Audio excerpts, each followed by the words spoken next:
नमस्कार, मैं रचना शर्मा चढ़ती कला डैम टीवी देख रहे सभी दर्शकों का स्वागत करती हूं। आप देख रहे हैं हरियाणा के समाचार। समाचारों की शुरुआत से पहले एक नजर आज के मुख्य सुर्खियों पर।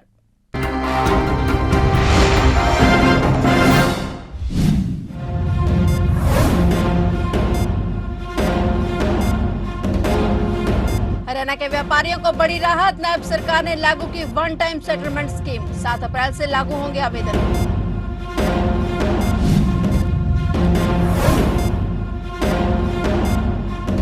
डल्लेवाल की याचिका पर हाईकोर्ट में हुई सुनवाई। पुलिस कस्टडी में नहीं है डल्लेवाल, सरकार ने दी जानकारी। मामले की अगली सुनवाई 26 मार्च तक स्थगित।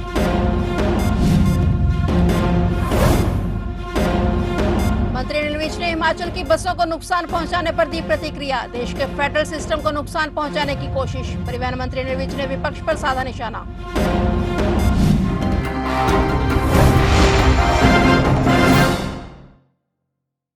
हरियाणा में सीएम नायब सैनी ने वन टाइम सेटलमेंट स्कीम की शुरुआत कर दी है। इससे जीएसटी के लिटिगेशन में फंसे व्यापारियों को बड़ी राहत मिलने वाली है। सीएम नायब सैनी ने कुरुक्षेत्र में स्कीम की घोषणा की, जिसमें 3 कैटेगरी बनाई गई हैं, जिसमें 1 लाख से 10 लाख तक, 10 लाख से 10 करोड़ और 10 करोड़ रुपए से ज्यादा टैक्स वाले व्यापारियों को शामिल किया गया है। सीएम सैनी ने ऐलान किया कि इसमें सभी कैटेगरी के व्यापारियों के लिए ब्याज और पेनल्टी को पूरी तरह से माफ कर दिया जाएगा। हरियाणा सरकार की वन टाइम सेटलमेंट स्कीम 2025 योजना से हजारों करदाताओं व्यापारियों को राहत मिलेगी। खासकर छोटे दुकानदारों, उद्यमियों और व्यापारियों को बड़ी राहत होगी। बता दें कि इस योजना के लिए अगले महीने में 7 अप्रैल से आवेदन शुरू हो जाएंगे। ओटीएस स्कीम के तहत व्यापारियों और करदाताओं को 3 महीने यानी कि 180 दिनों के अंदर योजना का लाभ उठाना होगा। हमने छोटे व्यापारियों के लिए जो टैक्स के अंदर लिटिगेशन में फंसे हुए थे लंबे समय से, वन टाइम सेटलमेंट स्कीम, एक मुश्त अदायगी योजना हम लेकर के आए हैं, जिसका लाभ मेरे लाखों छोटे व्यापारियों को मिलेगा। हमने इस स्कीम के माध्यम से जो 1 लाख से लेकर के 10 लाख रुपए तक का व्यापारी है, ऐसे व्यापारियों का जो ब्याज है या पेनल्टी है वो पूर्ण उसको माफ किया है, और उसका जो मूल है उस मूल में से भी उसको 40% देना है, 60% उसका माफ किया है।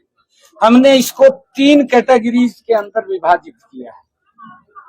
इसका हमारे लाखों व्यापारियों को लाभ मिलेगा और उस लिटिगेशन से भी उनको राहत मिलेगी।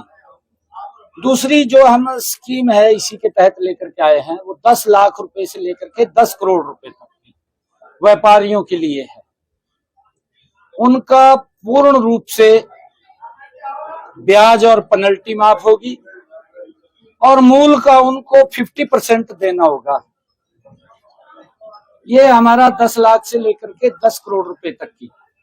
और तीसरी जो 10 करोड़ रुपए से लेकर के ऊपर तक के जितने भी हमारे ऐसे व्यापारी हैं, उनका पेनल्टी और ब्याज वो सारा का सारा माफ होगा, मूल उनको देना होगा। 3 स्कीम्स इसके अंदर लेकर के आए हैं छोटे व्यापारियों के लिए। इसमें एक और स्कीम हम लेकर के आए हैं कि जो 1 लाख से, जिसकी मैंने बात की है, 10 लाख रुपए तक है, वो अपनी इस किस्त को 2 किस्तों में भी दे सकते हैं।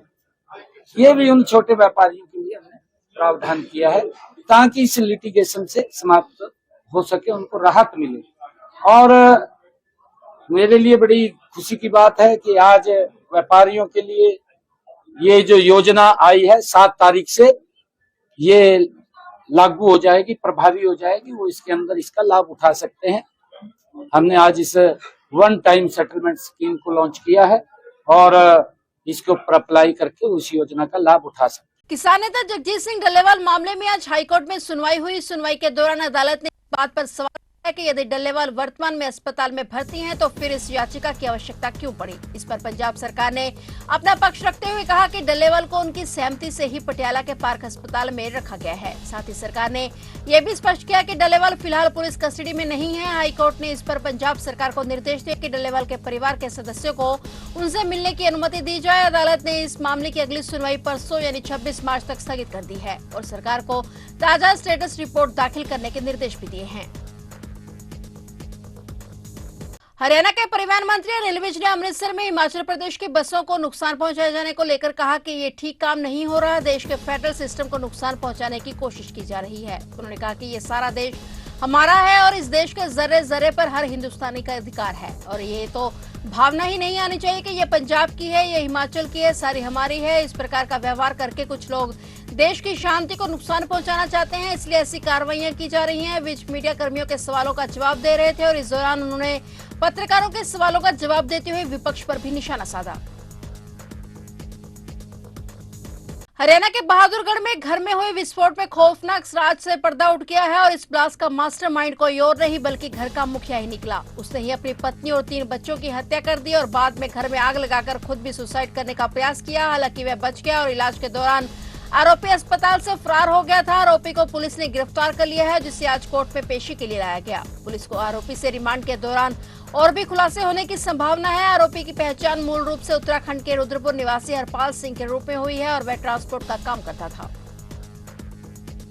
बॉक्सर स्वीटी बुरा और कबड्डी प्लेयर दीपक हुड्डा का विवाद बढ़ता ही जा रहा है। स्वीटी बुरा ने हिसार में अपने आवास पर प्रेस कॉन्फ्रेंस कर अपने पति पर गंभीर आरोप लगाए हैं। स्वीटी बुरा भावुक नजर आई और रोते हुए बॉक्सर ने कहा कि अगर मुझे अटैक आता है या एक्सीडेंट होता है या फिर कुछ भी होता है तो इसका जिम्मेदार सिर्फ दीपक हुड्डा और हिसार एसपी होंगे। प्रेस कॉन्फ्रेंस के दौरान स्वीटी बुरा ने कहा कि लंबे समय से उनके पति दीपक हुड्डा द्वारा प्रताड़ित किया जा रहा है। उन्होंने आरोप लगाया कि रोहतक और हिसार के कुछ बड़े अधिकारी भी उनके दबाव के ऊपर बनाने की कोशिश कर रहे हैं। उन्होंने कहा कि दीपक हुड्डा से पैसे की मेरी कोई मांग नहीं है, मैं सिर्फ उनसे तलाक चाहती हूँ, मुझे जल्द से जल्द न्याय चाहिए। तो उस इंसान ने उसके लिए मैंने 11 तारीख को हमारे एसपी हिसार को बोला, सर मुझे इस इंसान के साथ नहीं रहना है, मुझे इससे एक फूटी कौड़ी नहीं चाहिए, मुझे चाहिए तो इससे एक तलाक और जो मेरा सामान है मुझे सिर्फ मेरा सामान चाहिए, मुझे इससे कुछ भी नहीं चाहिए जो मैं लेके गई हूँ। वो सामान की मैंने लिस्ट भी आधी दी हुई, मैंने वो भी पूरा नहीं दिया हुआ। मैं आपको बता दूं, मैंने सिर्फ ये चीज बोली और मेरे को 1.5 महीना हो गया, मेरी इसके ऊपर कोई कार्रवाई नहीं हुई। पुलिस ने 15 तारीख को अभी मेरे ऊपर दबाव, मेरे को बताया नहीं कि वहाँ दीपक हुड्डा आने वाला है। दीपक हुड्डा ने प्लान किया, इसमें कुछ उच्च पुलिस अधिकारी शामिल है इस साजिश में। उनके साथ उन्होंने मिलके मेरे को ये नहीं बताया कि दीपक हुड्डा वहां आया हुआ है। उन्होंने मेरे को डॉक्यूमेंट्स के बहाने वहां पे बुलाया जबकि मैंने सारी सब चीजें दे चुकी थी मैं। और फिर वहां बुलाकर मैंने उनको ये बताया था कि जब दीपक हुड्डा मेरे सामने आता है, मेरी तबीयत, वो मेरे को बोलता है कुछ, मैं उसकी आवाज सुनती हूँ तो मैं इतनी ज्यादा परेशान हो चुकी हूँ, मैं इतनी डिप्रेशन में हूँ कि मेरे को पैनिक अटैक्स आते हैं। और वो इंसान आया और वहां उसने ऐसे गंदा गंदा बोलना स्टार्ट किया और उसने मेरे को एक वीडियो दिखाया फोन में और वीडियो को देखने के लिए मैं बोला कि दिखाओ कहाँ है वीडियो। मैंने उसके हाथ से सिर्फ फोन लेने के लिए वो किया था और उसी ने सिर्फ ये बात हुई थी। वहां पे पुलिस वाले भी, सब चीजें थी, वहां का सीसीटीवी कैमरा रिकॉर्ड आप निकलवा कर दे सकते हो। वहां मेरा पापा और मेरे मामा तो अंदर मौजूद भी नहीं थे जिनका इन्होंने नाम भी लिखवाया हुआ है इस एफआईआर में। झूठी एफआईआर उसने कटवाई, झूठा मेडिकल जाके करवाए। मैं बोलना चाहूंगी कि क्या हमारे देश में क्या चल रहा है, मेरे जैसी लड़की के साथ वो चीजें कर रहे हैं ये कुछ लोग मिलकर। मैं गुहार लगाना चाहूंगी इस देश के सर्वोपरि हमारे प्रधानमंत्री नरेंद्र मोदी जी से और हमारे सीएम साहब से कि मेरे साथ इतनी चीजें हो रही है, मैं किसी को ये चीजें नहीं बता पाई। मैं हमारे सीएम साहब से मिली भी थी, उन्होंने मेरे को बोला था कि 28 तारीख तक मेरा सेशन चल रहा है, मैं बोलूंगा कि ये म्यूचुअल कंसेंट से सारी चीजें हो जाए। लेकिन उस इंसान को ये चीजें बिल्कुल बर्दाश्त नहीं थी। मैं मजबूर हो गई हूँ अब मीडिया के सामने आने के लिए, क्योंकि वो मेरे को टॉर्चर कर रहा है। मेरे को झूठे केस में मेरे परिवार को फंसाकर घंटों तक थाने में बैठाया जा रहा है। क्योंकि मैं एक इंसाफ पसंद लड़की हूँ और मैंने इतनी चीजें, मेरे डिप्रेशन में होने के बावजूद भी मैं वहां पर हॉस्पिटल से मैं थाने में जा रही हूँ और मेरे से इतनी पूछताछ हो रही है झूठे केस की, जबकि वो FIR ही नहीं होनी चाहिए थी, उनको जांच करनी चाहिए थी कि क्या बात हुई थी। चरखी दादरी के गांव बेरला निवासी संदीप ने लेनदारों से तंग होकर जहर निगल लिया। इतना ही नहीं, उसने अपने 5 साल के बेटे को भी जहर खिला दिया। जहर खाने से संदीप की मौत हो गई, जबकि बेटे देव की हालत गंभीर बनी हुई है। बड़ला थाना पुलिस ने मृतक की पत्नी ज्योति के बयान पर 4 लोगों पर केस दर्ज कर जांच शुरू कर दी है। चिकित्सकों ने संदीप को प्राथमिक उपचार कर भिवानी रेफर कर दिया था और यहां पहुंचते हुए रास्ते में ही संदीप ने दम तोड़ दिया, जबकि उसके बेटे देव की हालत अभी भी गंभीर है। महाराणा प्रताप सिंह भवन राजपूत सभा करनाल द्वारा एक पत्रकार वार्ता की गई, जिसमें पिछले दिनों राज्यसभा कार्रवाई के दौरान समाजवादी पार्टी के सांसद रामजी लाल द्वारा महाराणा संग्राम सिंह राणा सांगा को अपशब्द कहे गए, जिसके चलते राजपूत समाज में गहरा रोष है। उन्होंने कड़े शब्दों में इसकी निंदा की। राजपूत सभा करनाल के प्रधान नरेंद्र प्रताप सिंह ने कहा कि राजपूत समाज सरकार से मांग करता है कि ऐसे सांसद को निष्कासित किया जाए। आज की प्रेस वार्ता जो पिछले दिनों राज्यसभा में एक सांसद ने महाराणा संग्राम जी के बारे में कुछ अपशब्द बोले हैं, उसके संदर्भ में आज की ये प्रेस वार्ता बुलाई गई थी।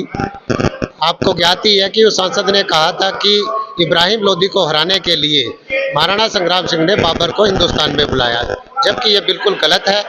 महाराणा संग्राम सिंह जी ने इब्राहिम लोदी को 12 बार वो अपने आप खुद हरा चुके थे। ये बात इतिहास की पुस्तकों में दर्ज है। ऐसे व्यक्तित्व के बारे में ऐसे अपशब्द बोलना, इसकी हम पूरा राजपूत समाज और पूरा सर्व समाज इसकी घोर निंदा करता है और हम सरकार से ये डिमांड करते हैं इस व्यक्ति के खिलाफ जल्दी से जल्दी देशद्रोह का मुकदमा दर्ज करके इसको जेल की सलाखों के पीछे पहुंचाया है। हरियाणा के फतेहाबाद में घुसखोर क्लर्क रिश्वत लेते पकड़ा गया है। एंटी करप्शन ब्यूरो की टीम ने आरोपी क्लर्क को 20,000 रुपए की रिश्वत लेते रंगे हाथों पकड़ा है। आरोपी पंचकुला शिक्षा विभाग में क्लर्क के तौर पर तैनात है और एंटी करप्शन ब्यूरो की टीम ने फतेहाबाद की कोर्ट परिसर में बड़ी कार्रवाई करते हुए पंचकुला शिक्षा विभाग में तैनात क्लर्क कुलदीप को 20,000 रुपए की रिश्वत लेते हुए रंगे हाथों गिरफ्तार किया है। व्यक्ति शिकायतकर्ता के दिवंगत पिता के स्थान पर मिलने वाली नौकरी में कोर्ट केस में सहायता के नाम पर 1,60,000 रुपए की डिमांड कर रहा था, जिसमें वह सोमवार को कोर्ट में 20,000 रुपए लेने के दौरान एसीबी टीम ने उसे धर दबोचा और शिकायतकर्ता कालूराम ने इस रिश्वतखोरी की सूचना एंटी करप्शन ब्यूरो को दी। इसके बाद ब्यूरो की टीम ने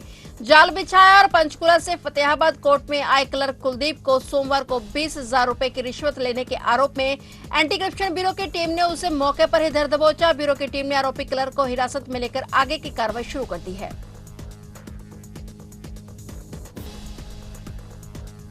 वोकेशनल लेक्चरर एसोसिएशन हरियाणा के कार्यक्रम में कैथल के डीएसपी पहुंचे। यह कार्यक्रम हरियाणा पुलिस का मान सम्मान बढ़ाने के लिए किया गया। वोकेशनल लेक्चरर एसोसिएशन के द्वारा कैथल में रखी गई मीटिंग में पहुंचने पर एसोसिएशन के पदाधिकारी ने डीएसपी का भव्य फूल मालाओं से स्वागत किया। कैथल डीएसपी ने पत्रकारों को बताया कि हरियाणा पुलिस सेवा सुरक्षा सहयोग के नारे के साथ जमीनी स्तर पर मजबूती से काम कर रही है। फिलहाल हरियाणा के समाचारों में इतना ही, और नए समाचारों के साथ फिर से हाजिर होंगे। तब तक के लिए देखते रहिए चढ़ती कला टाइम टीवी।